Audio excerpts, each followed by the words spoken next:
Hello, Cyclone Nation. Welcome to Mr. B Clothing here at 1995 Northwest 86th Street, gorgeous Clive, Iowa. It's starting to feel a little bit warmer out. Tim Sitzman and I walked in here today. And, man, you know what stood out to me when I walked into Mr. B's? The bright plaids. I see a lot of it this year. You know what? We've exploded with color. You know, spring's a fun time of year. It's just kind of like the flowers coming up. And you know what? It's March Madness. I got my boutonniere on. We're ready to go. It was fun today to have you in because there was a lot of excitement in the store. A lot of people milling around and they're starting to buy. Place was packed in here. Place was packed, and I think you might have something to do with that. All the fanatics are excited about coming and see me. Please come in and say hello, even if we can talk a little basketball, a little football. But it's always fun to have them. It's good to be here, Tim, and not only the Cyclone fanatics of the world, but you all, City Views. #1 men's clothing store in Des Moines. Congratulations. Thank you very much. Bedauer's is right up there as well. Bedauer's is nipping at our heels, and it's all due to the great staff we have. And what I'd like you to do is experience the service. You know, you can buy clothes anywhere, but we got a lot of professional people that would love to help you. So, yeah, well, I mean, the guys in there, they know it. And the season's changed. We're full of merch now. You can see, looking around, Chris, it's just packed. We're ready to go. Ready to roll. As are the Cyclones. Big win on Wednesday night, Tim. Kind of a... I got a little nervous. Yeah, I want to say it was more of a relief. Yeah. Than anything for them and for us. Absolutely, that was a critical game. You lose that one, you're in a heap of trouble. I think going into Saturday's game against West Virginia, and then as well as the Big 12 tournament. I'm 50-50. I think they're playing pretty well. I think that they're in a good spot right now. I still think West Virginia on the road is going to be a tough game for that basketball team to win. But I'll come out on the record right now. I think Iowa State finds a way to do that. And, you know, with the way they're playing right now, I kind of felt like they came together as a team. The defense was a lot better, you know, against Oklahoma State, and I kind of feel like their best basketball is ahead of them. Well, you know, that's been the outlook all season. Mm-hmm. When are they going to gel as a team? When are we going to see that team that has that much talent on there? Mm-hmm. And the seniors came up big, and I think West Virginia is not a challenge.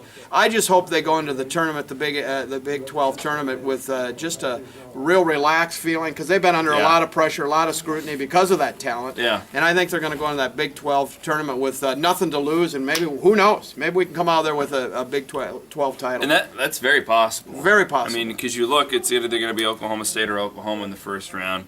The second round is Kansas, who, you know, gone to overtime with 2 times. That's a beatable team. I mean, I think anybody's beatable for them if they're on their game. Any team in the Big 12 is beatable for Iowa State, right? So who knows? But nonetheless, it's good to be in this conversation. I think that you know, a lot of Iowa State fans probably would have you'd rather have 12 wins right now and not have to be sweated out. But at the same time, it is a fun basketball team.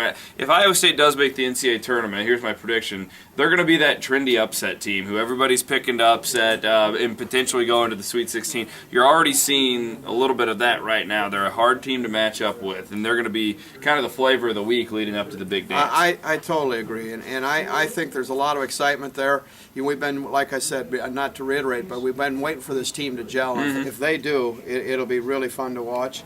And I think when they get in that tournament, which I'm sure that they will, I wouldn't want to match up with them. No, I wouldn't want to be the team that has to play them the first couple rounds. So West Virginia, do they beat West Virginia? They beat West Virginia on the road, and they really need that road victory going into the tournament. I think that's a big game for them, and they're going to go in with no pressure now that they got that win against Oklahoma State, which they really needed. So what do you think happens in Kansas City then? I mean, it's going to be Oklahoma. Or you think they win 1? You think they win 2? They think they win it all? You think they lose? I think they win 1 or 2. Yeah. And then I think they potentially get beat in the championship game. I think it'd be tough to beat Kansas. I do down too. in Kansas City. Yeah. Neutral floor. But who knows? I'm hopeful, and I still think the potential's there. I say that, but I still think that Iowa State matches up better with Kansas than Oklahoma State. They do. I really do. So who do. knows? That's what's fun. You really have no clue what's in store for us over the next week. This March Madness time, it's a well overused cliche, but it's a great time of year, and it's great for the sport of basketball. And we're going to enjoy this, and I think that the fanatics out there got to enjoy it. I think we've been on pins and needles. A season's always what if. Yeah. There's always the what ifs, and I think we're through the what ifs. We're going to have 20. We got 20 wins, and we're going to go into the tournament with a lot of optimism, and I think a great season for Coach Horberg again with a great talented team. Well, we're looking forward to the next week. Stop on in. Speaking of teams gelling, the team here at Mr. B, they've been gelled for years. Team B's, we're ready to go. I mean, they're ready. The #1 men's clothing store in all of Des Moines, according to City View. So congratulations on that. Thanks, Chris. I was pulling for you. And for Tim Sitzman, I'm Chris Williams, 1995 Northwest 86th Street in Clive. Big parking lot. Just come on in. You're not going to have to hassle a crowd like you do at a mall. No long walks, anything like that. And tell the guys that we sent you. So long, everybody.